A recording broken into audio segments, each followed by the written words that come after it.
Sir कस्तो feel भइरहेछ कस्तो महसुस भइरहेछ जित सँगसँगै अझ धेरै चाहिँ जिम्मेवारी आफूलाई गराइरहेको छु। हजुर यो 5 इयर्स मेरो लागि ठुलो जिम्मेवारीको साथ यहाँका आम श्रद्धेय मतदाताहरूले मलाई विश्वास गरिदिनु भएको छ र मलाई सबैले सहयोग गरिदिनु भएको छ। यो सबै सहयोग उहाँहरूको आफ्ना भरोसालाई मैले केन्द्रमा राखेर नीतिगत हिसाबमा काम गर्ने कुरामा मैले बोल्नुपर्ने हुन्छ, मेरो आवाज राख्नुपर्ने हुन्छ, इलामेको आवाज राख्नुपर्ने हुन्छ।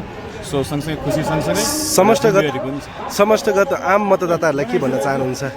अत्यन्तै धेरै धन्यवाद व्यक्त गर्न चाहन्छु। एकदमै आभारी छु जुन हिसाबबाट मलाई विश्वास व्यक्त गरिदिनु भयो, जुन हिसाबबाट मलाई माया गरिदिनु भयो, जुन हिसाबबाट इलाम एकको प्रतिनिधिको रूपमा मलाई आम श्रद्धेय मतदाताहरूले विश्वास गर्नुभयो, उहाँप्रति म हार्दिक कृतज्ञता छु, ऋणी छु र उहाँलाई मेरो उच्च कोटिको सम्मान पनि व्यक्त गर्छु। तपाईँ विजय हुनुभयो, के मुख्य प्राथमिकता चाहिँ के राख्नुहुन्छ? मुख्य प्राथमिकता हामीले आफ्नो प्रतिबद्धता पत्रमा हामीले राखेका छौँ, ती कुराहरूमा म चाहिँ आवाज उठाउनेछु। सदनमा पुग्दै गर्दाखेरि इलाम एकको सम्भावनालाई अवसरमा कसरी बदल्ने भन्ने कुरामा नीतिगत हिसाबमा मेरो कुराहरू त्यहाँनिर रहनेछ। फेरि पनि विजयको धेरै धेरै शुभकामना। Thank you so much.